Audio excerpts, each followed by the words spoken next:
Hello and welcome to another episode of Making a Club Champion. As ever, thank you so much for tuning in to another episode. It is always a huge delight and pleasure on my end to feature a new guest on the podcast. In this episode, we are featuring a chap called Malcolm Lewis. Who is Malcolm Lewis? Well, let me just start off with some of Malcolm's achievements in the world of golf to give you some context. So in 1982, at the British Open Championship at Troon, where Tom Watson won, Malcolm Lewis was the silver medal leading amateur. And in 1978, he played in the Royal St Andrews Open Championship. In 1976, he captained England boys and won British Youths Under-22 Open Amateur at Gullen. He was the International All-India Amateur Champion in 81, the Greek Amateur Champion in 79, the Dutch Amateur in 82. He was the British University Stroke Play Amateur Champion in 1978, 79, 80 and runner-up in 81. He was the British University's Match Play Champion in 1980, 81 and runner-up in 78. He represented GB&I in the Walker Cup team in 1983 and was reserve in 1981. GBI in India, 1981 and 82, and represented GBI in Youths versus Europe in 1976, 77, 78 and 1980. He was a member of the Royal and Ancient Golf Club since 1986 and Life Honorary Member of Henbury Golf Club 1982 as a result of the Open Championship at Troon, coming up to 48 years now. In this podcast, you will learn a lot, and I'd highly recommend you sitting down with a strong cup of coffee and a notepad. You could almost split this podcast into two episodes, sort of do two 45-minute intervals, as it's a long one. But some of the points and things and lessons you will take away are some of the following. How to handle life after being a professional. Doesn't have to be within golf, but any professional. How to handle and balance your life in and around your golf, how to discover what you love and what you actually hate, how you can actually overdo a strength into a weakness, and how to track back from where you want to be from where you are right now, and much, much more. There's so many insightful lessons here from a man who has been there and done it, competed against the world's best in golf and business, and so much more. Who is Malcolm Lewis? Well, you're about to find out. Enjoy. Malcolm Lewis, welcome to the show. Hello, Chris. So I didn't, if perhaps people haven't heard of you or haven't come across you, I thought we'd start off with when you played at the Open Championship in 1982. And did you play at the St Andrews in 1978 as well? Yeah. Yep. And you were the silver medal leading amateur at Troon, is that correct? At Troon, that's right. Yep. That was the year Tom Watson, I believe, won it. Tom won it, and although Nick Price was leading with 5 to go, a couple ahead, and just let him go. But I was fortunate enough to play with Nick Price the first 2 days, which was a lovely experience. And those days were slightly different to nowadays in that you had 2 cuts. You had a 36 cut as well as a 54 cut. So what they used to do was top 80 made the 36 cut and then the top 60 made the 54 cut. Nowadays we have 1 cut and they've gone right in between, said 70 for the 36 cut. So it's sort of interesting. In those days you could make the first cut and be the only amateur, which I was, and then not make the second cut and you wouldn't get the medal. So you'd be low amateur, but not low amateur medalist. So that was interesting in those days. I believe also, is that the one Nick Price said, Tom Watson said, I didn't win it, but I got handed it, or something along the lines of that, because...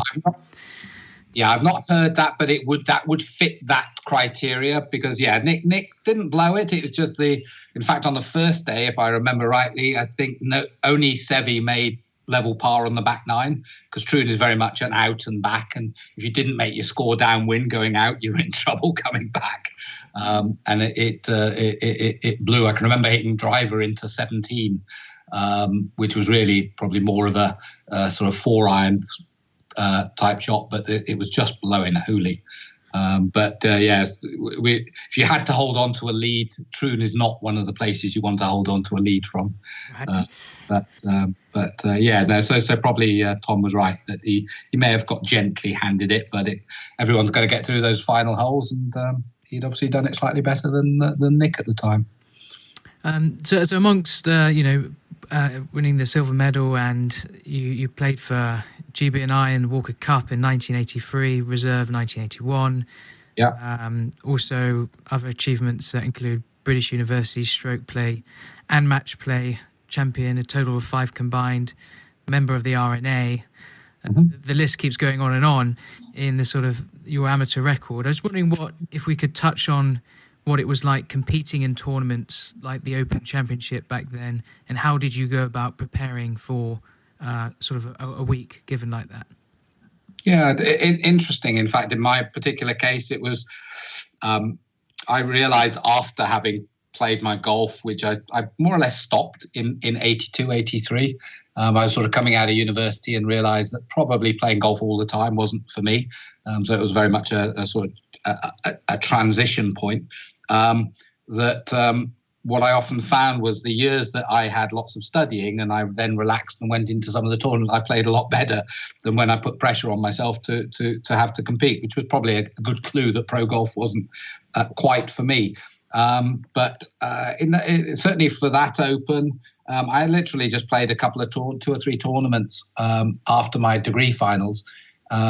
Fortunately happened to play well and win one at St Andrews the week before. And in those days, we didn't have regional qualifying. We had the final qualifying. So I was lucky enough to be able to get straight to final qualifying. And was also fortunate enough when you went out sort of nice and relaxed to shoot a course record in the first round. So it then was a matter of just holding on. In those days, I think probably 6 to 8 players would make it on each of the courses. Nowadays, what you have is qualifying around the world. So people are, earning their cards at different points, and sort of final qualifying really is very limited in terms of the number of places available. But as an amateur, if you kept your nerve, whilst you wouldn't quite have Ryder Cup, but you might have former Ryder Cuppers playing with you. Curtis Strange, I remember playing, not with, but in the same tournament. Craig Stadler, Jumbo Ozaki. You literally had some very, very good players, but the pressure was always on, and for an amateur, you'd go along almost relaxed because it was, well, this would be great if I got in.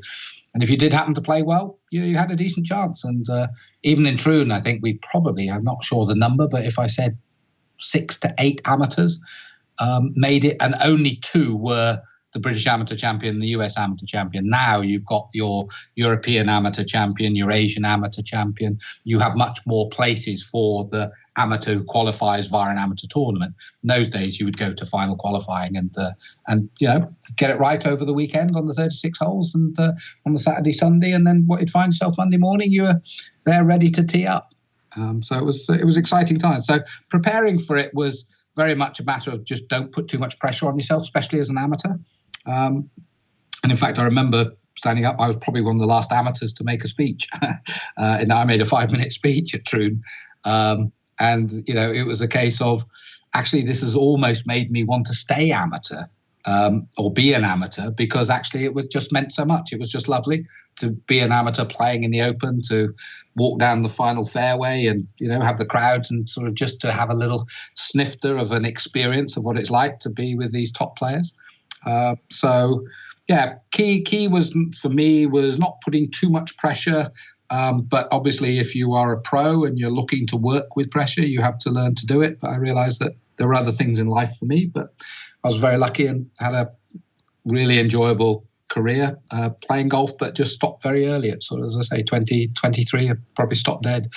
But I don't regret it. It was fantastic. Allowed me to travel the world, play lots of international amateur golf.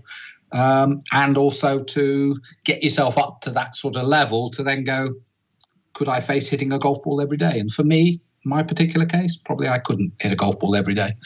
I think you sort of answered my next question. That was, how did you come to that realization that golf wasn't for you at such a young age after this sort of very quick and early successful career in the game so young?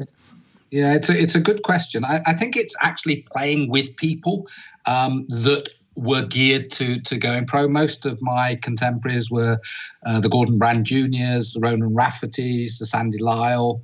I was fortunate enough to win the British Youths right in between Nick Faldo and Sandy Lyle back in '76. So you were there playing with these guys who were then turning pro and going on the tour. Philip Walton played with me in the Walker Cup with Philip Parkin. And these guys were really great players. I guess probably I had something else in my drawer, which a lot of people do nowadays as well, which was I decided to have a degree. So I was sort of opening my options. For some people, they'd geared at 16, they're going pro, and actually what you have to do is fully commit to it. I was lucky enough to, in fact, in the UK terms, get the first ever golf scholarship at Bath University.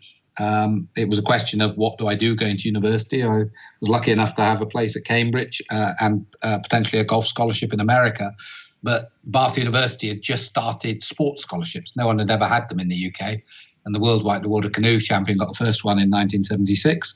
And a friend of mine said, well, why don't you apply? And I applied as a sportsman and as a golfer happened to get it. In fact, I couldn't accept it initially because we had to go to the RNA and they had to change the amateur status rules because the money that would be coming to me would have breached the rules as it was in those days. So we waited a few months and then the amateur status changed the rules and I was allowed to accept it. So I went to Bath. But what it did was it allowed me to keep my golf going whilst studying hard. Obviously, the American scholarship system allows you to do that as well, but the UK didn't.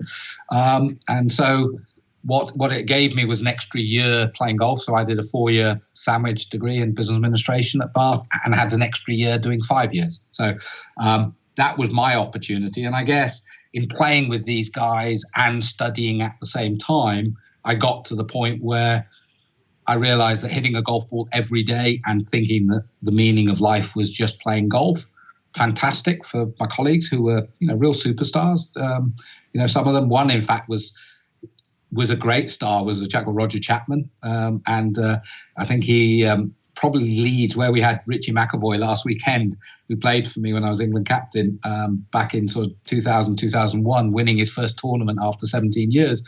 I think Roger was something like 400 tournaments before he won his first tournament, the Brazilian, and then ended up in seniors golf and in one season won, I think it was the US seniors and the US PGA.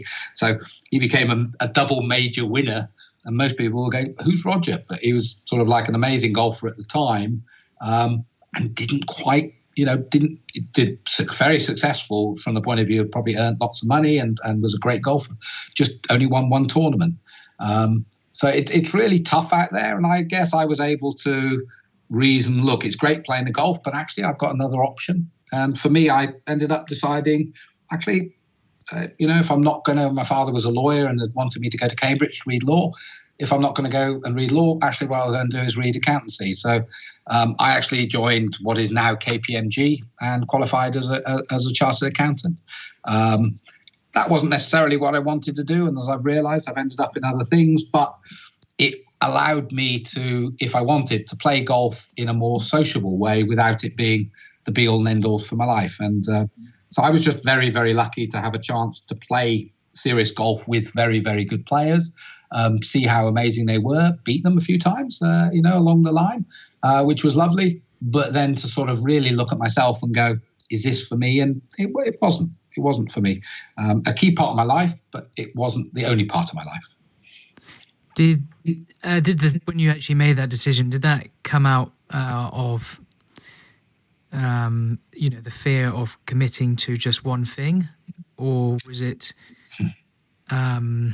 actually there is so much more I want to do with my life that this is just one part of it? Very good question. It very easy. I'm 59 now, so it's very easy looking back 35 years and go, oh yeah, quite right. Yeah, I made that conscious. Actually, what I did was always very impressed, or seriously impressed with Podrick Harrington, because Podrick Harrington, I think, qualified as an accountant, is a qualified accountant.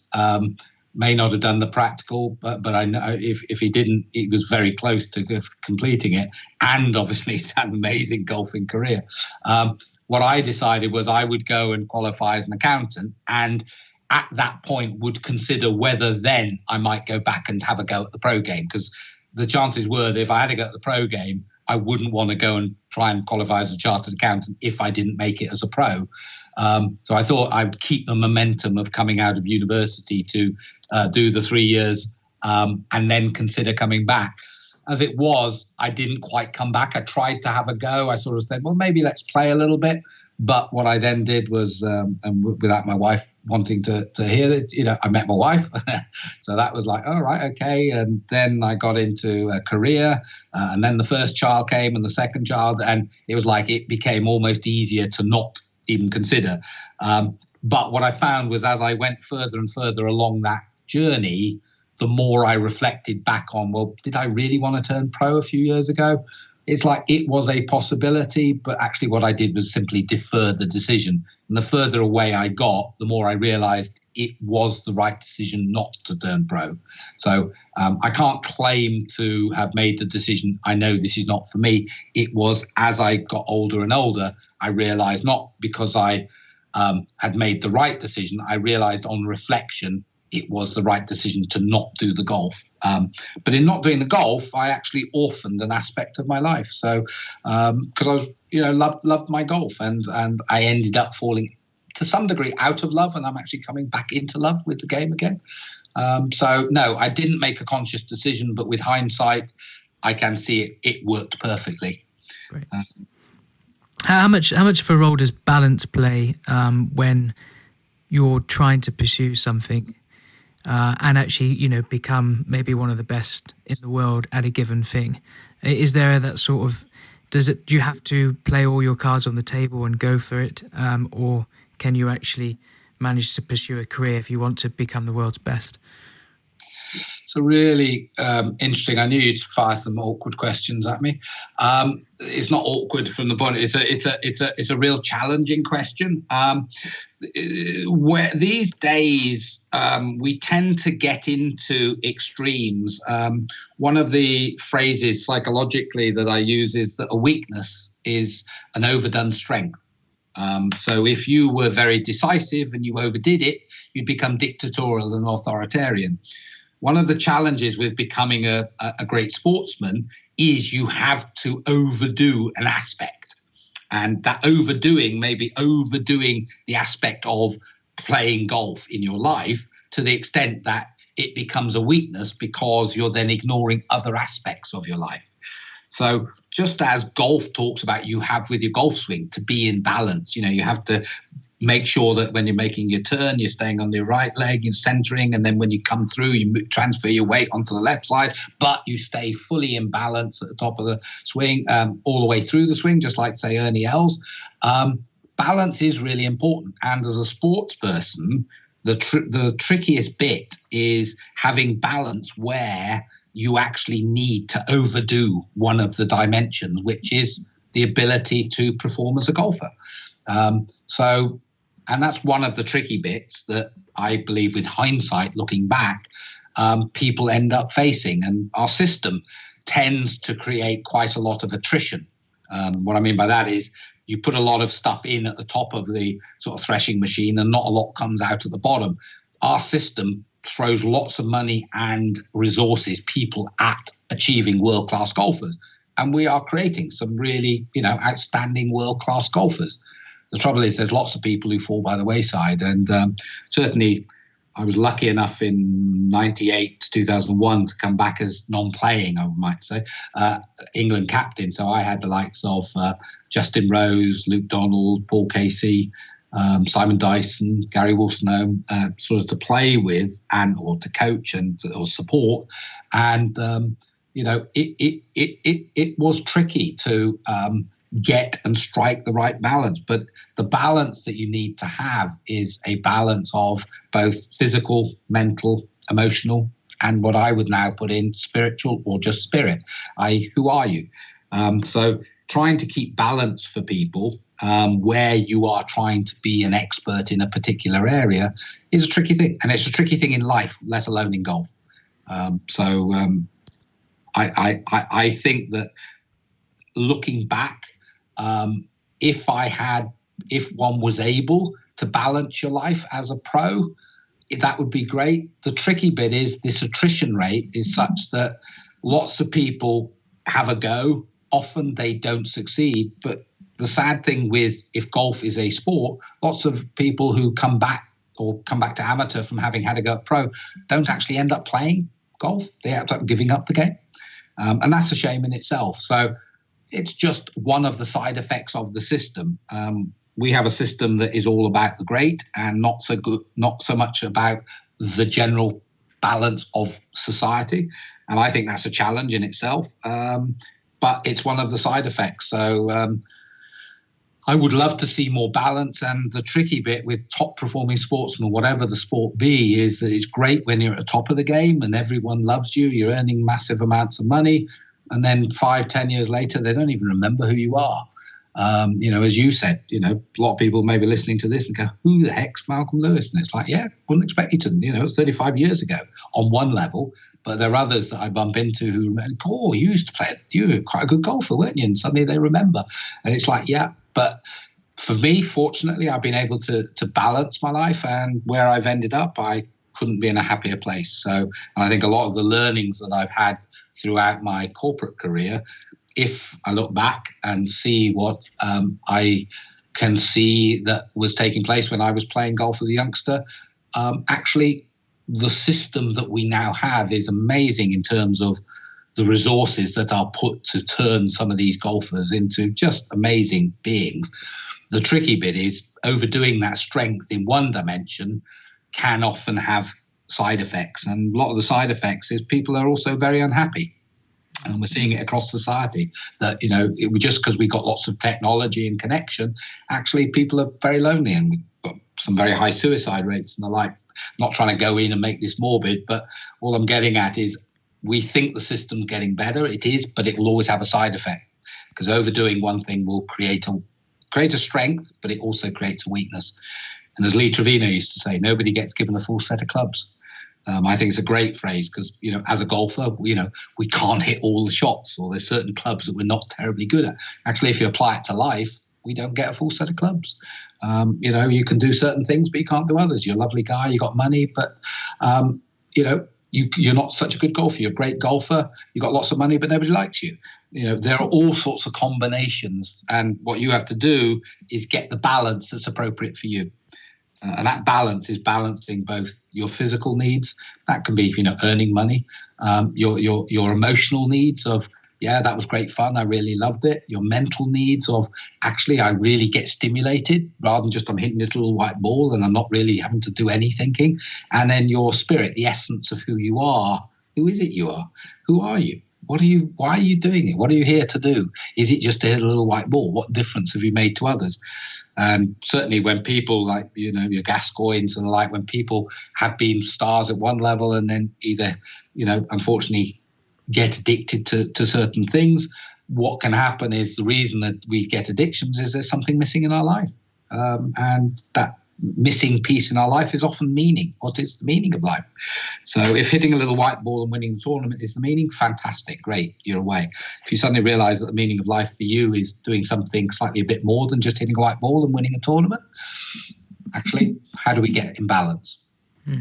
You sort of roll out with my next question, and that is, I was wondering, how does someone stand the test of time in a given field? It could be, as you said, business, sport, golf, and really stand the test of time. So they go about building habits or building a form of balance in their routine, so that they're playing the game for, say, 40 years, or they're in business for 40, 50 plus years without burning out and perhaps someone not hearing of you. You don't want to be coming and going on the shoreline.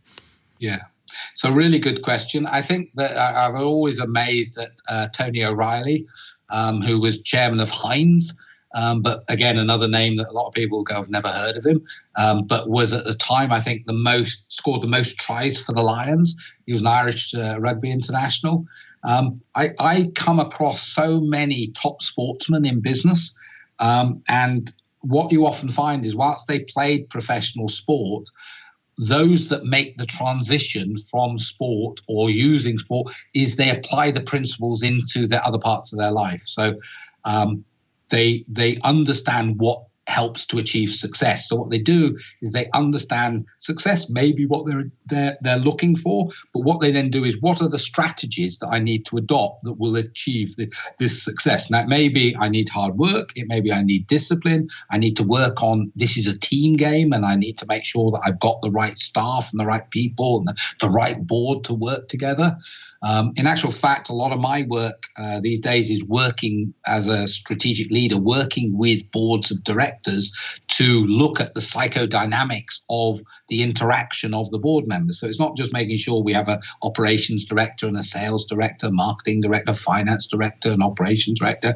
It's making sure, do they get on with each other? Can they communicate to their team? Which is just the same as, playing in rugby and having your scrum and your three quarters. And actually, it's one thing rehearsing the moves, but when you watch a great team, you watch the All Blacks, it's not just that they are technically very good, you often can compete with them, but their sheer commitment and passion, they realize that there's something beyond playing just for this team called New Zealand. It's called the All Blacks. Actually, it's this shirt, and doing the haka just emotionally charges them to go, this is what this is about.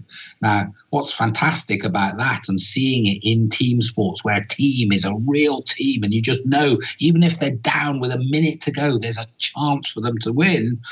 That's the essence. That's the spirit bit of the team. Now, you can see it in great teams. You also can see it's missing in players or people or even great players when they're not on form. So for me, one of the bits for sustainability over time, whether it be in golf or sport rather, or business or your personal life, is realizing that that thing that ignites the energy of a human is the being, the essence. We know ourselves as human beings, but what we think is a human being, well, I'm just a human being. Actually, there are two bits there. There's the human bit, that's me, the physical body.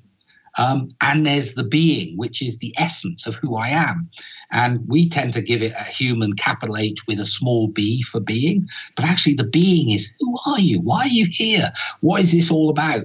And that spirit piece is the fourth piece of the physical, the emotional, the mental, and the spiritual. And so for a lot of sport, and what I used to see in my day, you certainly didn't do the spirit stuff. There was the odd thing, people who were very strongly Christian, your Bernard Langers, your Asingers, your Alison Nicholas in the women's game, US Open champion, Katrina Douglas. These were people who were very religious, and that's different necessarily from being spiritual.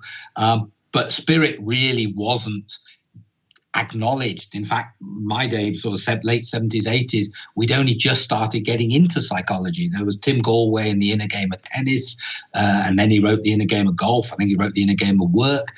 There was also a chap called Sandy Dunlop, who was in fact one of our Gloucester colleagues here in Bristol, who wrote The Sporting Body Mind. And these were the first guys to start talking about there's a psychological bit, let alone a spirit bit. So what we tended to work on as a golfer was you worked on your physical. Actually, we didn't work on our physical body because we didn't generally go to the gym very much. All the guys now are so much fitter. Most of the time it was a go to the bar was the training for the physical, but you would hit lots of balls. So that was still very much the case. Emotionally, you would try and stay calm. Outside of that, the mental aspect was you either had it or you didn't. You couldn't train it. Well, give it its due. The last 30, 40 years, the training bit of it, the sports psychologist, the Brian Hemmings, the Dave Allreds, and especially Dave Allred now with Francisco Molinari and the work he did with Luke Donald to get him to number one.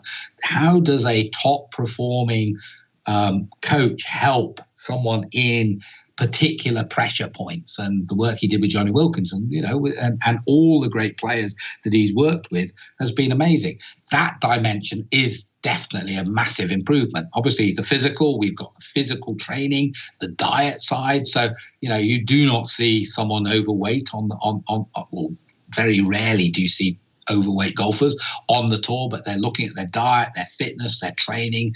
I think I remember something like Tiger being athlete of the year, not golfer of the year, 3 years in a row, athlete in America. To be named athlete in front of American football stars and the like, quite something. I mean, he also, accelerated that transformation.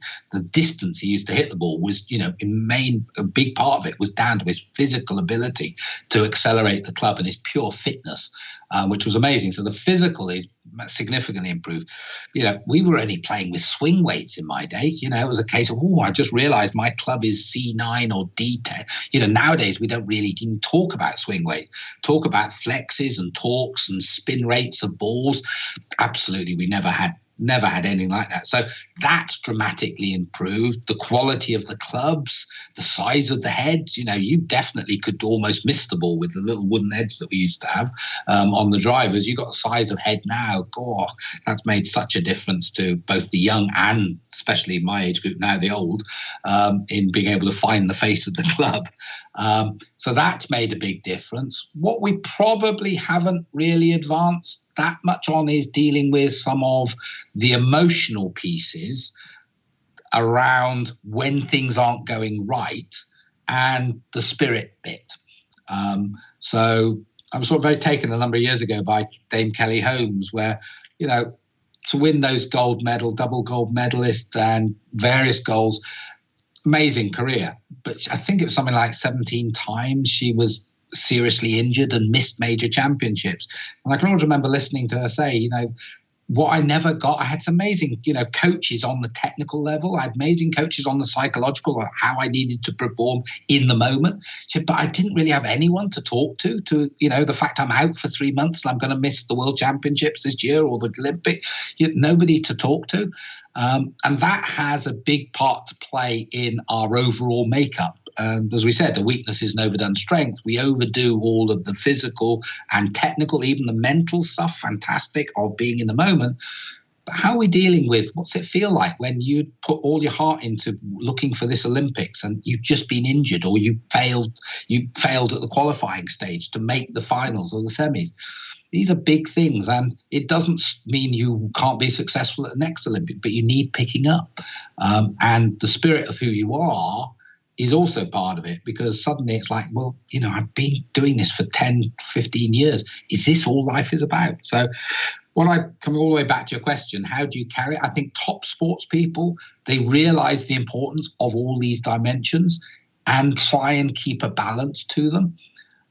They will work at other aspects, as in it may be very physical with golf in technically hitting the golf ball, but when they carry that over into business, what they'll realize is we do need to make sure that we get the factory line, in the right location. We have to make sure staff have things organized. We know that when we're doing, so it's just the same as I need to know when my start time is, how many shots do I need to hit before the round, what's the time to get from hotel to the golf course. All of this planning, what you end up doing is you lift that ability to plan and drop it into the business environment. You also then, if you happen to be a sportsman, around team dynamics, which is what we don't get a lot of in golf, but you see the passion in something like the Ryder Cup. It's just, amazing when you see the captain. You can see what happens when a captain doesn't get connection with his team, but when a captain does get connection, can pull back, miracle at Medina, you can pull back situations you just don't believe. And that's the bit that is interesting for us as golfers, because it's only when you physically experience a sort of miracle at Medina or a comeback in the afternoon of a set of singles where you've been wiped out by the foursomes, that you suddenly realize there is more to this than simply me hitting this golf ball. And that's where then the spirit element definitely shows up. Spirit in team is massive. Spirit in you of what you are passionate about. Spirit becomes even more so for a lot of golfers after the golfing life of being a golfer, because it's then, well, why am I here? I'm not winning golf tournaments. I'm not playing in golf tournaments. What is it I'm here to do?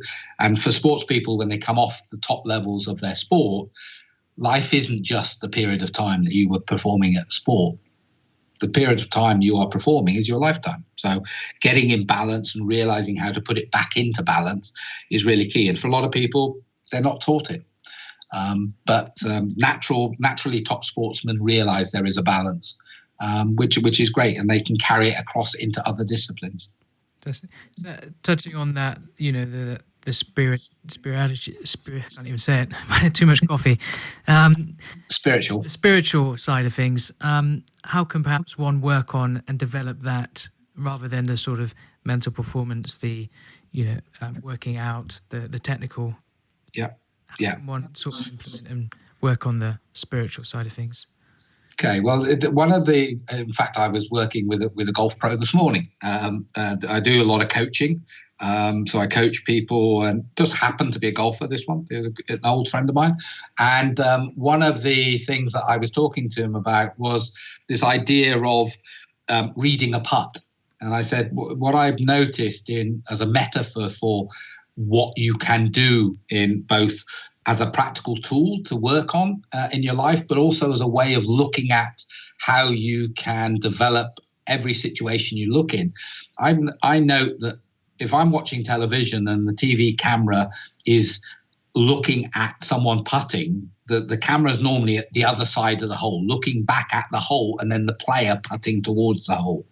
And I think for most of us, when you go and try and read a putt, you'll have a look at it from behind the ball towards the hole. And then what you do is you walk around to see the slope of the green, just check I've got the tilt of, is it a left to right putt, right to left? I'm not quite sure. Actually, it's a double breaker here. And then what I find is I get behind the hole and I'm then looking at the hole back to me, the player. And what I've noticed is I can almost tell whether someone's going to hold a putt. So especially when it's on camera, I can sort of look at it and I go, no, I can see as the ball goes off. Now, obviously, it's about speed and line, so how hard you hit it. But as they hit the putt, no, that wouldn't go in. And when you're reading a putt, or for me anyway, when I'm reading a putt, I'm reading it from the hole back to the ball. Now, if you look at that in third dimensional terms, past, present, future, you could argue that where the ball is the present, and when you get to the hole, that is the future. So looking back down the line is, I find, much easier than looking from the ball towards the hole. Now, you can lift that as a metaphor and say it's about life. Where we are now, what do I need to do tomorrow, the next day? That's sometimes a bit tricky.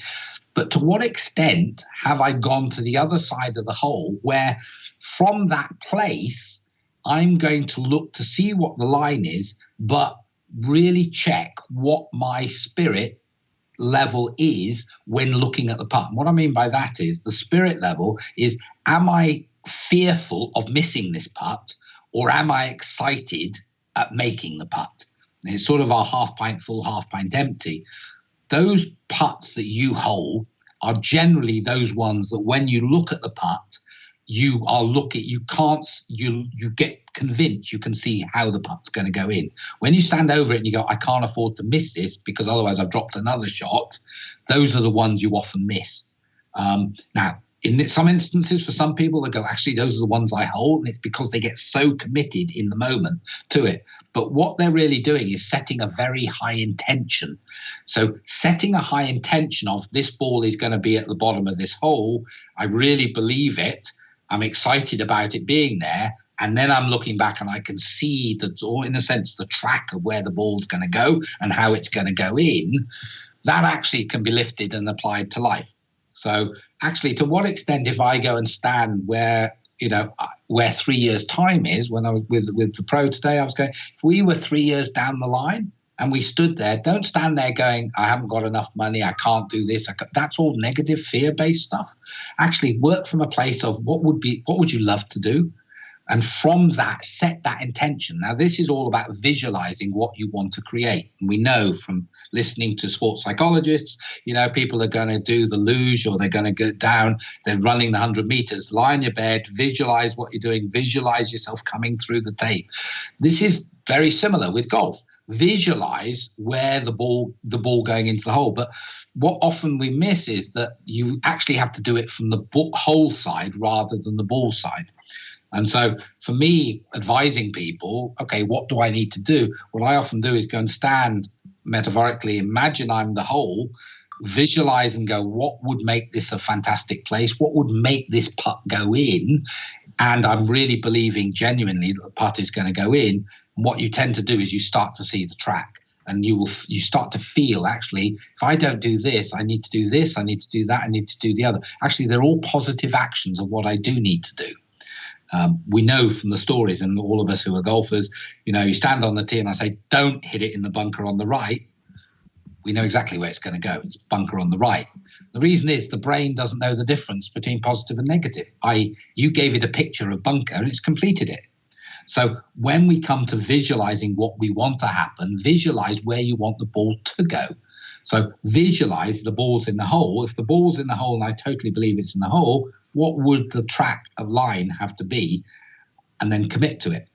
The problem comes in that when you stand in the moment over the ball, or you stand in life and it is, the time on this day today, where am I going? It's harder to look into the future than it is to look back. And so top sportsmen, what they do is they manifest the future they want by visualizing what it is, but visualizing not from a fear base of, I need to have this money because I haven't got it. I need to hold this putt because otherwise I'm going to look stupid. Those are fear-based. They will not, they're low-level vibration. They will not manifest. When you go, I want to do, it would be amazing to hold this putt and I believe I can hold this putt, what you'll find is much more will happen. And that's the same with life. And top sportsmen, what they do when they go and work with organizations is they really work at committing the organization to a vision that everyone believes in. Doesn't mean that you haven't got to go back to the physical and go through all the disciplines of the physical transaction. Doesn't mean you don't go back and get the emotional piece. But the way that the emotional piece will pull the rug from under your feet is when you go to visualize that future. And the emotional bit of fear of I'm not good enough, I'm not sexy enough, I'm not strong enough, I'm not a good enough golfer, and you then try and hit the putt, actually you've given it all, I would say, negative vibes. And those, you're rarely going to hold your putts. You're rarely going to manifest that part of your life that you want. What you need to do is visualize it, but you need to visualize it from the whole end of the visualization, not from the ball end. Because what you create is a magnetic pull to something that will be created. And what I found is working with senior teams, I operate as you'll laugh, but a wizard and corporate alchemist. So my piece is I sort of work as a Merlin to other people's Arthurs. So I work with chief execs to help them really manifest the future they want. Well, what do you want? And if it's a negative vibration future, you watch yourself create it. You will create it. But if you want something that's really exciting and really passionate and you love it and it feels like that would be amazing, now you're tapping into spirit, by the way, that would be amazing. If you really commit to it and really believe it, then what we do is we look back down the line, and what you'll start to see is not the line of the putt or the line of what needs to be done in order to manifest whatever it is you want to do in your life. And I just tell you, this is magic. It works, absolutely works. So, that's why it's lovely to sort of try and share. If I'd known some of it when I played golf, you never know, I might have turned pro. But I probably wouldn't have learned these lessons because I've been able to learn these lessons in different environments. Right. And I will certainly touch on what, your path through doing things outside of golf have reflected your, of perhaps what you may have changed in your game when you practiced, when you were playing in the likes of the Open. But I was just wondering, I think you may have mentioned this in the past to me personally, because I know we've shared many cups of coffees, but when I think you say someone is describing something they want to do or a future vision that they're trying to maybe chase after, and it's how they say it and the vibrations in their voice, and you can pick up on, is this person actually genuinely excited? Are they speaking with enthusiasm, or is this actually they're playing tricks on their own mind? Yes. And then a second part of that question is, once people have defined that vision of perhaps where they want to take their life, how do they then take the steps back to what do they do tomorrow at 9:00 in the morning? Yeah.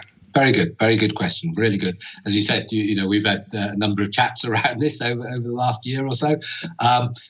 Someone can, quite often we go, well, what did someone say? And it's, no, I'm fine. If I said to you, no, I'm fine, you could type it up and send an email out to all our listeners now, and they'd go, well, Malcolm's fine. Actually, if you were listening, you'd have picked the vibration. My voice dropped as I said, no, I'm fine. It's like he isn't.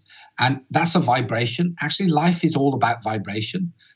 So when, for argument's sake, one of my laughs at the moment is when you say Donald Trump, some of the listeners will be going, what the heck are you talking about? It's amazing. You've got to be joking. I go, look, you've just got an attachment to a vibration that you believed on. Well, no, Donald Trump's just Donald Trump. It's whether you have an attachment to it. When you let go of the attachment, the vibration just lifts. So whatever it is, when you associate something with something, it's the vibration that determines the manifestation of it. So when you start talking about, I need to win this tournament, and I want to win this tournament, and then I'll get in England. It's like, see, when I listen to your voicemail, you sound like you need to. Yeah, well, I do need to.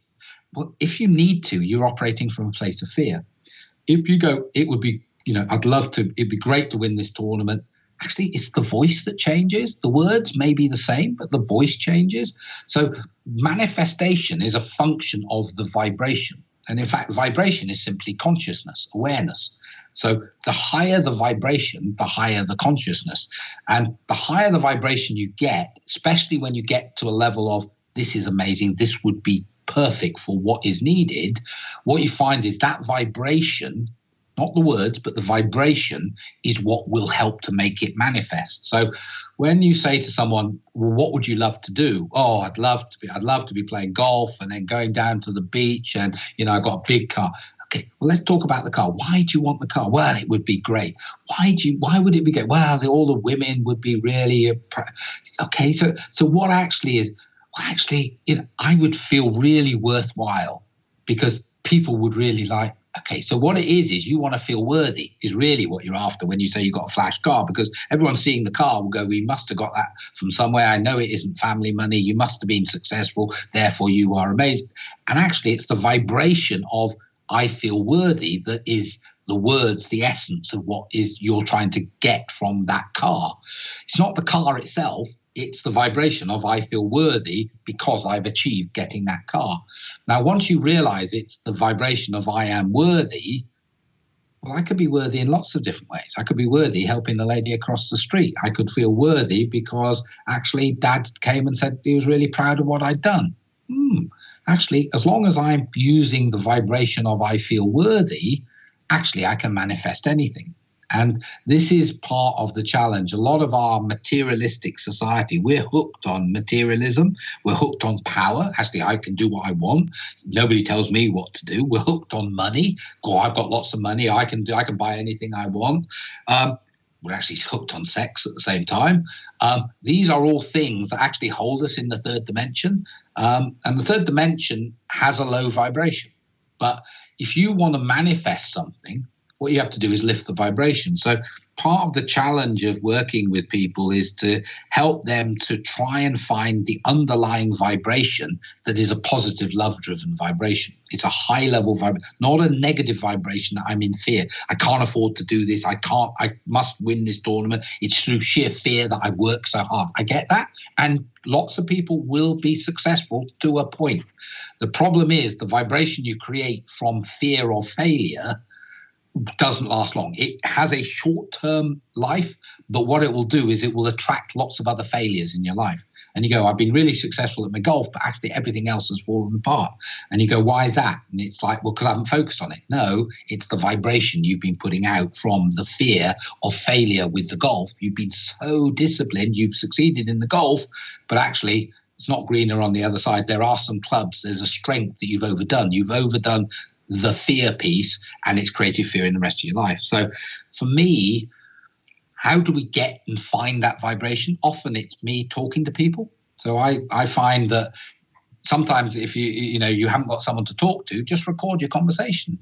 Talk to your phone and record what it is you would like to do, and then play it back. But don't listen to the words you're saying. The words are simply a story, but underneath that story you're telling, there's a vibration. And the big challenge is, does that vibration, does it sound like you're excited? Does it sound like you're passionate? Change the vibration, you will change the manifestation.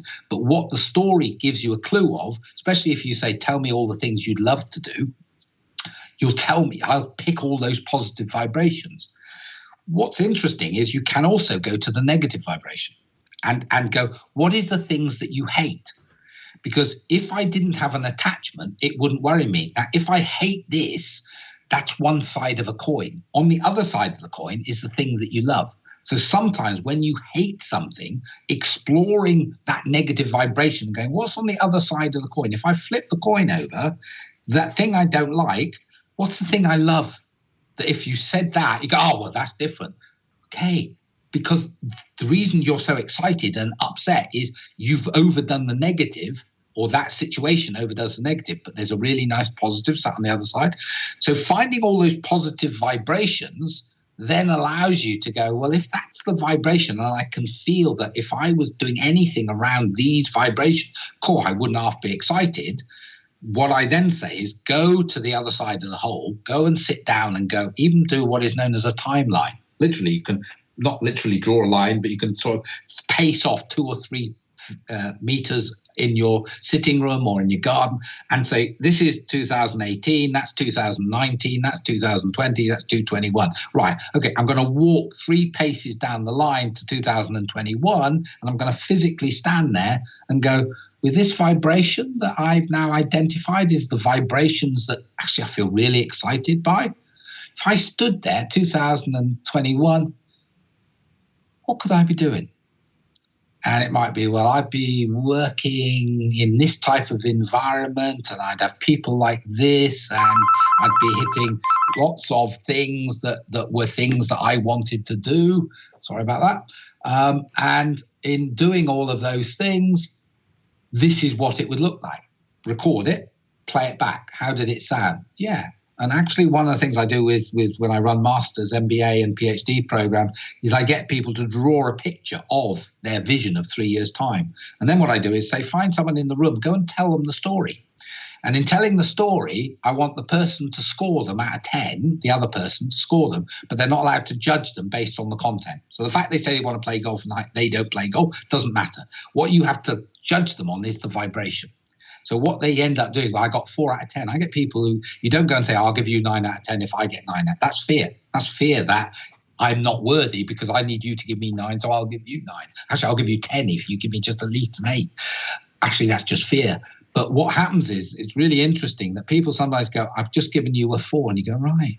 And the person initially looks upset.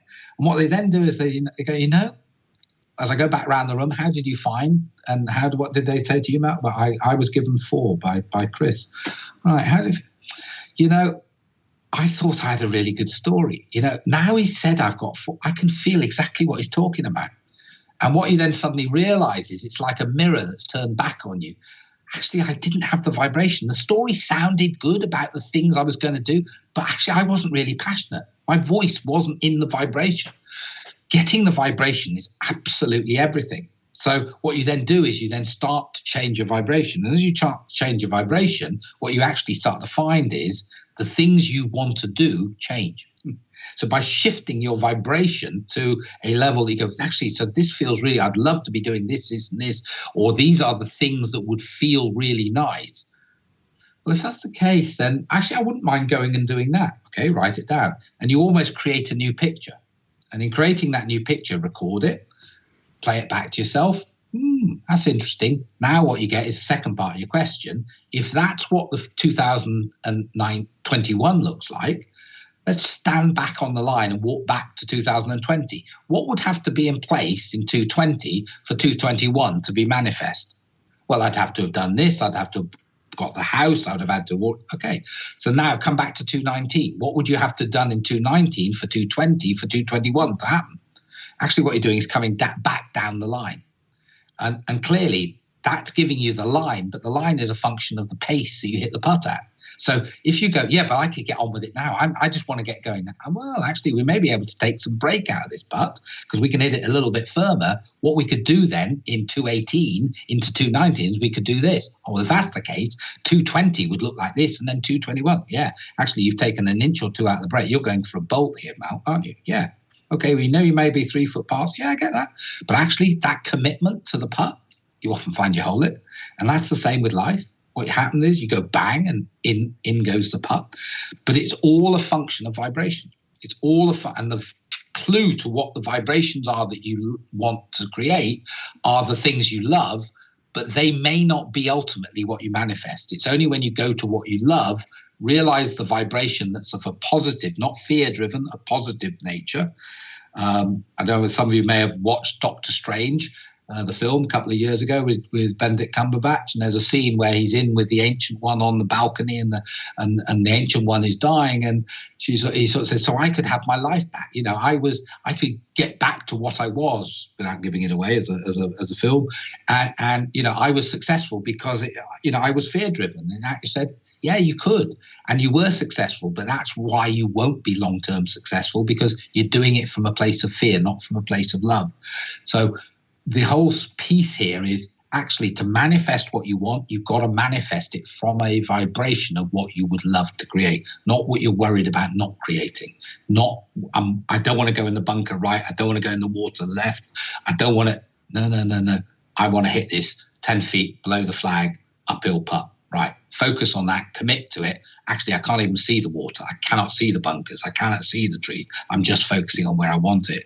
And if you're committed to it and you believe it, we know in golf, when you're totally committed like that, you watch yourself hit. And that's when you get into flow because you're focused. So for people with life, same with golf, it's literally, but it's not starting with the ball and looking towards the hole. It's going to the hole and setting the vibration of, do I believe I'm going to hold this putt? Do I want to manifest this thing in my life that it feels really important? And it's the vibration you set. And as you set the vibration and the picture and you believe it and you record it and then play it back and you go, yeah, it sounds like I'm really excited. I'm looking forward to it. Then the steps that you need to create working back to the ball are those bits that need to be in place in order for that to be created. What you find is naturally you will start to do that. With people I coach, sometimes what I do is over a 6-month period, we create a picture, they stick it up in their spare bedroom, of the future they want to create. And then what we do is we have Post-its on the wall, lots of Post-its, which are the stepping stones back to the now. And so what they do is each time they come back, they're looking at the picture going, do I really want to create that in 3 years' time? Do I want to be at the Olympics playing golf? Do I want to be in the Open? Do I want to be playing in the Gloucester County under-18 side? Okay, well, what would the stepping stones have to be? And if I really believe I want to create that, and these I believe are the logical stepping stones, when I then go to, well, I'm here, it's 2018, in 2021, there's your plan. You've just created your plan, but you work the plan out back from the future, not from now to the future. And how did someone stay accountable? And thank you for that. They're great detailed answer. They're all fantastic. How does one stay accountable to trusting the path of where they want to go? That is a fantastic question. I was just, in fact, the lady I know, who's working in Colombia at the moment. And one of the things that I was chatting to her about was we often have to meditate into what things are, whether I believe this is right. So often it's a case of I meditate on a regular basis. If I could do it twice a day, that's great, but certainly once a day, at least 20 minutes. I sort of shut the curtains in my office and I put on a little meditation music and I sit and I literally close my eyes, concentrate on either my breathing or on a flame, and then I just close my mind down. And as I close it down, what you start and tune into, this is the vision I have. What I find is gradually I get to be able to look at the problem that I'm looking at. And when I come out of the meditation, I go, ooh, actually, that felt really good. So one of the bits to judge is, does this feel to be the right course? I can't tell you what the right course is. I can turn the mirror on what you've told me as your story for the future. Sounds great. I love the sound of it. There was a couple of bits when you said you wanted to do this, Chris, or you wanted to do that. You didn't sound committed to it. Go away and have a meditate as to whether you really want to do it. Maybe, dad wants you to do it, or you thought you wanted to do it, but in your voice you didn't. And when you meditate into it, what you find is, actually, I wanted to go to that location, but I didn't really want to do what I said I was going to do at that location. What I've realized is that by you sending me back to meditate on it, I'd assumed I wanted to go and play golf in this location. Actually, I wanted to go there, and actually I wanted to take some friends and there was a different reason, but I'd lost it in the feeling of I need to do this. So to me, the only way you can really get to understand whether you should do it is, one, whether you meditate into it. The other bit, which I think runs in parallel, is, have you got a coach? And I don't mean I've got a swing coach, or I've got a physical fitness coach, or I've got a psychology. Actually, have you got a coach, someone that will listen and is only simply trying to be a mirror back to you, going, I hear what you're saying. I'm not trying to judge. What I'm telling you is it didn't feel quite right, but I'm not sure why it doesn't feel right, but have a think about it. And that then allows you to go back and have a think. Now, if you come back and you go, no, I've had a think, that's absolutely what I want to do, Matt. Great. It didn't feel right. There was something not right, but actually maybe you needed to stand in your power, and you coming back going, no, I'm dead. Actually, when I think about it, it was you not sounding really confident about it was why I said it, but I didn't realize it. I just knew I needed to say it didn't feel right. So this whole piece is all about reflection. And one of the things I think is the next stage for the future of, let's call it, sport, and especially golf. We're working on the physical, we're working on the fitness, we're working on the nutrition, amazing. We're working on technology, amazing. Sports psychology, the Dave Allreds, the Brian Hemmings, all the sport, Dr. Carl Morris, all of those, amazing. Great, keep doing the work. Dr. Katrina Douglas, all of these people doing amazing work around the psychological. The emotional piece is a piece that we almost don't touch. And the emotional bit is all the woundings, things that will have happened to us when we were young. Hearing someone say, I don't think Malcolm, you'll ever become anything. I might have heard it coming down the stairs, and it might have been my dad or someone. Suddenly, that was when I was 8. Actually, I run a little program for the next 50 years, which says, I've got to be worthy. Actually, those are things that need clearing. Most sports people don't do any work on the emotional bit, apart from just stay calm.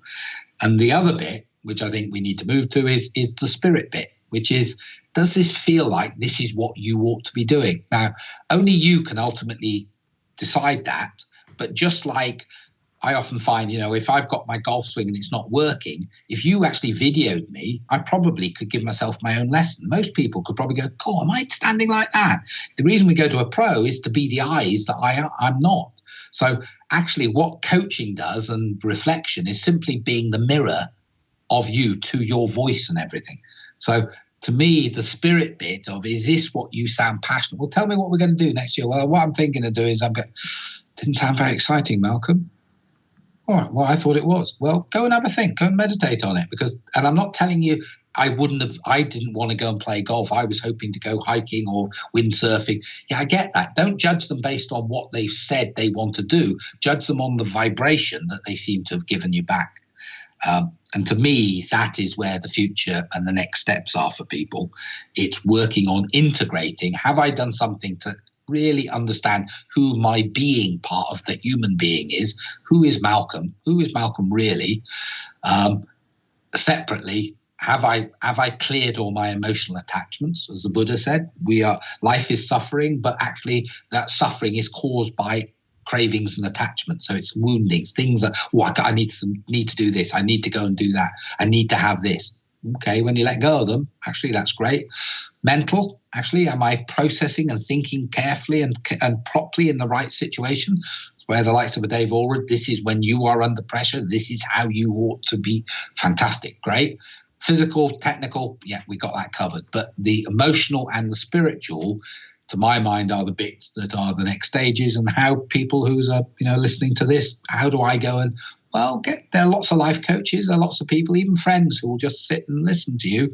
But what they do is they simply act as a mirror to turn what you've just said. So what you're saying is, right, did I really say that? Yeah. That wasn't what I meant. Okay. Well, what did you mean?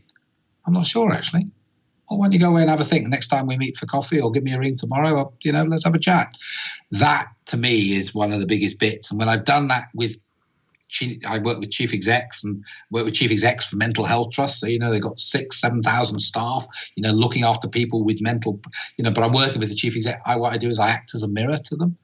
And it's amazing because we all need a mirror. I need a mirror. I need someone to go, is that really what you want, Mal?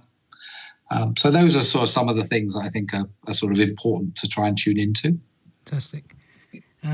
How would you define success in the spiritual element of your life? Because in the physical side, the mental or the performance, you could have very clear, performance-related goals or indicators or KPIs, whatever you want to call them. How would you define success in that spiritual side of the life? Okay, well, me going slightly off piece, but not quite. Obviously, is a golf talk, but our spirit piece is we have what is known as a lower self and a higher self.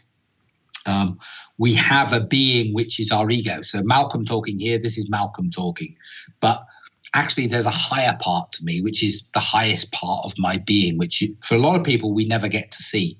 So success is when you are doing something, not that at a materialistic low level is what I want. I'm playing golf, I'm doing accountancy, I'm looking after my family. Those are really important to do. But actually, what is it? How do you make a difference, Malcolm? And if I'm not sure who I am and what I am, then how can I know whether I've got success? Unless you in at our lower level of what is success. Success is when you set some KPIs and then you measure yourself against those KPIs. Now, if I don't know I'll just butt in just so everyone knows. It basically means key performance indicators, right? It's a business term. Or... Thank you. You're absolutely right. Yes, sorry. An acronym. Yes. So we have performance indicators, measures of how we're doing. So it's our, temperature gauge, our fuel gauge, our speedo, all sorts of things. Volume on the radio, the temperature on our air conditioning. So those are all performance indicators. But then there are certain performance indicators that are key performance indicators, i.e. they're more important. And generally in business, we say you can't really have more than 7 KPIs. In fact, someone was going to one of the local hospitals, having been on one of my courses, and said, I'm really pleased to have been on this course. I now know the difference between a KPI and a PI, a performance indicator. He said, our hospital has 600 KPIs. Well, imagine if you were trying to make your golf swing and you had 600 positions that you had to get the golf club into and your hips and your shoulders and your feet into in order to swing. You wouldn't have a chance. We lock out at 2 or 3. It's almost like I need to focus on one thing. We need a minimal number of key performance indicators. So your point, we can measure often the physical things because there is ways technology can measure. How do I measure a spiritual? Well, the principle of being able to measure is I need to have a benchmark. So to be able to say success is when I hit this number of fairways, this number of greens, these putts, great. But I'm measuring it against something I know. The spiritual bit is who am I? What Malcolm's spiritual being wants is different to yours, Chris. So to simply say, Malcolm, KPIs are these. No. I need to understand what is it that Malcolm's all about. Now, the only person who can really understand Malcolm is Malcolm. Now, there are, and I do work with, people who are able to help people to read and get them to understand what their higher self might be. But the work of getting to understand who you are means that when you get to say, well, what really makes a difference to me is helping these types of people in this way. For one person, I go, wouldn't be interested in the slightest. For someone else, they go, well, how much money's in it for me? None. Cool, I'm not interested. For me, I might go, well, actually, I don't really care whether I make any money. Well, that's all right for you because, well, actually, my spiritual benchmark are these things. But if you don't know who you are, you can't have any performance indicators. If you've got no performance indicators, you can't measure success. So the whole thing comes back to, you need to know who you are. You need to know what, and that sort of work is a deeper coaching support. And in fact, a mutual friend of ours, we won't say the name, but a mutual friend of ours who's into golf, I believe will potentially be a shaman, a golf shaman, who will be someone who will work with people in their golf, but will work very much in this space of who is it you really are? Because if we can help you on the emotional and spiritual, not only does it help you, especially when you finish sport, but actually it gets you more balanced, because it balances what we run the risk of overdoing, which is the physical, technical stuff and the mental stuff. It's not we're overdoing it at the moment. We're doing lots of work, but if we're not doing any work on the emotional and the spiritual, then if you are balancing on a balance ball and you've got 4 quadrants, physical, mental, emotional, and spiritual, and you're only working on 2 of them, it's very difficult to stay balanced on that balance ball, in which case you need to do some work. And my view is that as we develop from certainly where I was 30, 40 years ago playing golf, where we only worked to the few, there's been a dramatic improvement on the physical and the mental, absolutely. The next steps are working on the emotional and the spiritual. And the spirit bit we see in top performing teams. It also, for those individuals, when they start to really succeed, actually success breeds success, and they relax, and you can just see, they just know, they're just confident in what they're doing. When we watch a golfer who has just won a tournament and they then turn up and they might win the next tournament, there's a sort of inner confidence that isn't, they've just improved their technical swing. There's just something that's gluing it all together.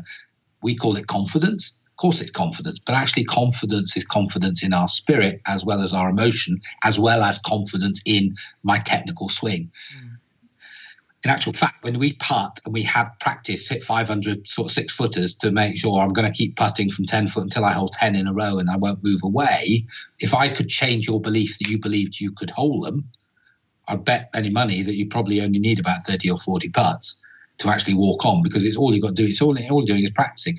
The reason we hit 500 is to try and help our spiritual confidence that we can hold them. And it's only when we see them go in, we believe it. But what if you could believe that they will go in? Don't worry about it. You don't have to just see it. You believe it. Actually, you don't need to hit as many putts.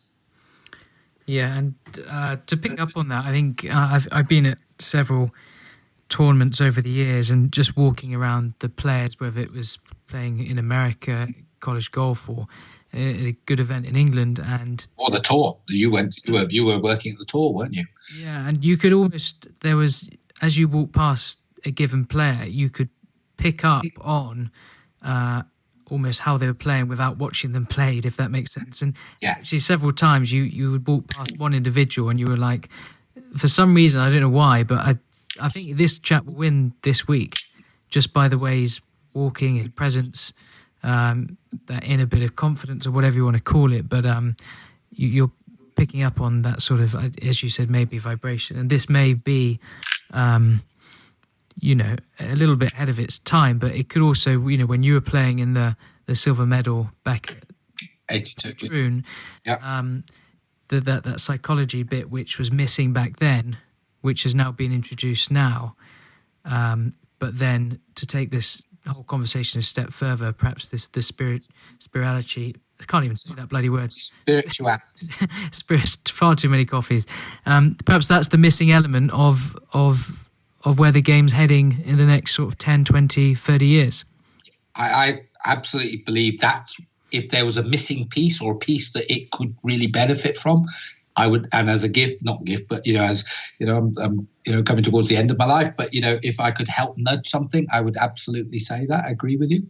And certainly in the business world, it's the bit, people are becoming more environmentally conscious. Why are they becoming? Well, we aren't sustainable as a planet. Well, if I'm only interested in what's in it for me and the money I've got, why am I worried about what happens to the planet? Well, we are much more spiritually conscious, and the young generation, your generation, the younger generation to you, down into the sort of 10s and 50s, they are very high consciousness individuals, and they're coming in because they know they have it inbuilt. It's almost built into their software that they have spirit. in there. My generation, it was like, I'll do it a bit of spirit. I'll go to church on Sundays, or I'll do a little bit when I get older. And actually, as you get older and as you get married and you have family and you run teams, you suddenly find that the spirit starts to appear where actually I've got a really good sales team here, or my accounts team are really good, or this family, you start to realize how important spirit is. And as you say, I think it is the piece that will make a massive, it's going to make a difference for the humanity. The spirit bit is the bit that is waking up. Not religion. We're not talking religion. We're talking spirit here. And I think it's the piece that when you work it back into, well, let's take it and talk about golf. I think that emotional, spiritual connection would be the bit that would help to rebalance some of the bits that we're doing amazingly well with on the physical and the mental, but we need some extra balance. I think it would also help those that when they get under pressure, either when they're performing really well or they don't make it as a pro, how do they put their life back into balance when for the last 10 years I've been working towards being a tournament pro? I haven't quite made it. I've hit all these golf balls, but what do I go and tell someone I can do now? And is there a meaning of life? And has the meaning of life disappeared because I thought it was all about winning golf? Now I can't win a golf tournament because I'm not playing as a pro. What's the meaning of life? And that feels really sad that people, and we know that there are lots of people who are, get quite desperate, or the love of the game disappears and they don't play for 20 years. So I'm going to sort of come to the end of the talk. This has been great. But I know you have an action challenge of what, what the listeners can implement into their own game, life, or whatever it may be, which is something you believe in or practice at your sort of day-to-day life. So fire away. Okay, so I think it comes back to in a sense, the putting metaphor of standing by the hole and looking back down the line to see the line. Create a physical, either a physical timeline, put some steps, and you can go in a room and just take 3 steps, walk down the line, go down and see what next year would look like, or 6 months' time. If it's 6 months' time, 6 steps down the line. Go say 6 months' time, I'm 15 handicap now. What would I like to be? Well, yeah, I'd love to be down to about 9. Okay, that sounds great. So what's it feel like? Why would you want? Well, I'd be playing better. I've got some mates that I could then play with. I might actually start making the club 3rd team or 2nd team because this would be good. Okay, so if that's the case, tell me, I want to listen to your voice. So record why that feels good. Replay the recording and go, okay, yeah, I do sound confident.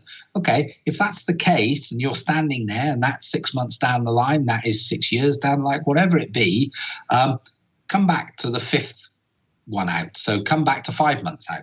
So if you were 9 in 6 months' time, what would you have? You can do it by handicap, but what would you have to be? Well, I would have to be hitting a lot more greens because I know that at the moment I'm only hitting, 5 out of 18 greens. I'd have to get it up to at least 7 or 8. Okay, so and what you do is you start analysing that part of the game that you've not been doing, and you start going, okay, if I'm going to hit the greens, it's sort of taking the metaphor of the story of Ben Hogan, which says, so someone comes up and says, look, I'm 3 putting. Can you tell me how I can improve my putting? It's like, well, why are you 3 putting? Well, I hit a pretty good putt from 40 foot and, I knocked it 6 foot past and I missed it. So it's like, okay, why were you 40 foot away? Well, I was coming out of the rough on the left. Well, actually, I tell you what, why don't you go and practice your driving, hit the fairway. By hitting the fairway, you're going to hit the green to 25 feet, you're going to knock it up to 3 foot and you're going to hold them. Actually, the root cause of your problem is somewhere else. So working backwards from I need to be hitting this number of greens and this number of putts in order to achieve, what would it have to be in 5 months' time? What would it have to be in 4 months' time? What would it have to be in 3 months' time? As a technique, when I'm talking to people in corporations and we create a vision and we then work backwards, so I say strategic planning is coming back from the future, there's a different psychological contract when you work backwards from the future. If the future of 6 months' time is this is unconditional, or I have to be 9 handicap, what therefore would have to be in 5 months? What would therefore have? It's an SAS, as in military technique. If we in 1 hour have to get in and achieve this objective, and there's no question this objective will be achieved, what would have to be in place? What happens is you come all the way back to the now, and there's a sort of, oh, goodness me moment when you go, So that means tomorrow morning, I'm going to have to get up at 6 o'clock in the morning. I'm going to have to go out and I have to hit 100 balls before I go off to work. Yeah. Right. Okay. Well, because in working back from the future, you realize that you're not actually practicing enough and you need to spend more time. And the only time you've got is a bit of extra by getting up earlier. Yeah. So this idea of working back from the future creates a very different emotional contract, because when you get back to the now, you now, this is where the rubber hits the road, because it's at this point you go, are you prepared to commit to that? Because what you're going to have to do is you're going to have to do this, this, and this in order to get to the first month that will allow you to get to the second, which will get to the third, to the fourth, to the fifth, and that will achieve the sixth. If you start the other end and say, well, okay, I'll just get up in the morning and I'll hit a few more balls, and you've got no clarity as to what 6 months' time happens, which is what a lot of businesses, when they business plan their businesses do, is by the time I get to 6 months and I find that I'm only 12 handicap, I go, okay, well, I'll get to 9 next year then.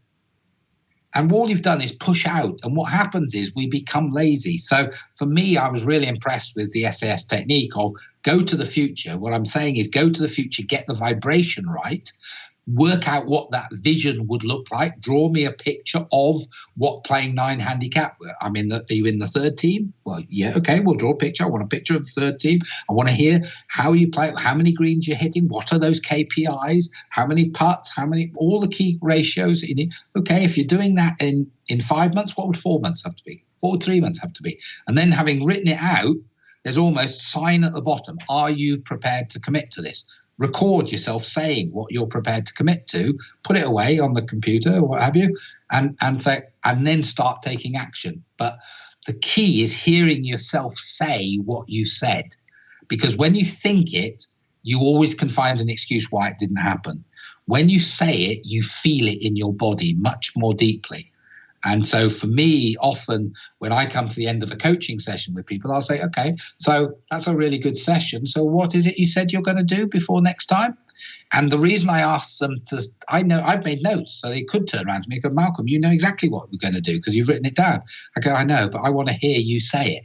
And the reason I say I want to hear you say it is because when you tell me what it is you're going to do, it becomes much more of an emotional contract with yourself that you're committing to. And it's only you that you're letting down if you don't do it. And that is a really, really important piece. You owning your own contract that you've written. Not, I wrote the contract. Well, Malc wrote it out and yeah, I did say I'd do it, but really it was Malcolm's. No. Chris, I want it to be your contract. Tell me what you say you're going to do. And it's almost like, and if you don't do it, that's fine. If you don't do it because I wasn't bothered, it's like, well, let's play the recording. And what you often find is if someone says, well, I'm not bothered, you play the recording, you go, actually, I'm not sure I was really committed. You can hear it in my voice. And I go, yeah, I know. So that as a practice for someone is really think out what 6 months' time, what a year's time, what 3 years' time will look like, work the stepping stones back from the future. Having done so, say it out loud and record it. Play it back and listen to it. And if you aren't convinced yourself as to what you just said that you'll do it, record it again. Get the vibration to a level that you go, cool, I really do sound like I'm committed to that. Great. Okay, play it. And if you've got a coach, it's almost like give the copy to the coach. And then what we'll do is we'll play it every time we meet and just see whether you're still committed to it. And that is much more emotional, spiritual than necessarily technical, but the connection to the physical technical is we've got some physical KPIs that we have got in there that we're going to measure. And that's what really matters. So you hearing it, you feeling it, you embodying it, you committing to it, hearing you've committed to it as an emotional, spiritual contract to yourself, no one else. I don't care whether you do it. It's up to you whether you want to do it. What I'll do is I'll be the mirror to sort of go, have you done it? How are you feeling? And the KPIs for spiritual bits, sometimes do you still feel committed this month? Yeah. That sounded like a 4 or 5 out of 10, Mal. No, I'm quite okay. That sounded 6, 7. That was a bit better. So what you're doing is you're trying to pick the vibration, not the words. Amazing. Malcolm, this has been absolutely brilliant. So many detailed responses, and thank you for all of this time. Where can people find you, or any websites, or any way for people to reach out to you if they would like to? Yeah. Yeah, I got a number. I've got my corporate organisation is called Strategic Value Partners. So it's strategicvp.co.uk, www.strategicvp.co.uk. I've also had my own personal, which is Malcolm Elfed Lewis, which is ELFED, lewis.com. But if you go on the web and even if you just Google and just write Malcolm Lewis or Malcolm Elfed Lewis, in there you will find I come up. I'm also, if someone wanted to capture me through Skype, I'm malcolm.wizard, so which is probably sometimes easier to remember because it must be some nutter that's out there. But all you've got is Malcolm and the Wizard, and you'll find me on Skype. Great, amazing, Malcolm. Thank you so much for this conversation. May do around 2 in the future, I'm sure, and. Thank you so much. Oh, thank you. It's been lovely, and very good luck to everyone. And in terms of anyone who is, if they do contact, I'm half retired these days, so and I don't charge anything. So very happy to have a chat to people and give them some advice if they wanted it. That's very kind for all the listeners. Appreciate it. Great. Thank you, Chris. Cheers, Malcolm. Take care. All the best. Bye. Hope you enjoyed that new episode of MakingAClubChampion.com. If you'd like even more from the episode, perhaps some actionable lessons, or listen to another episode featuring another guest, head over to MakingAClubChampion.com, where you'll find all of the links from this episode, all of the show notes, the actionable tools, strategies to make your game even more effective. As ever, thank you again for listening to another episode of Making a Club Champion, and hope to catch you on the next one.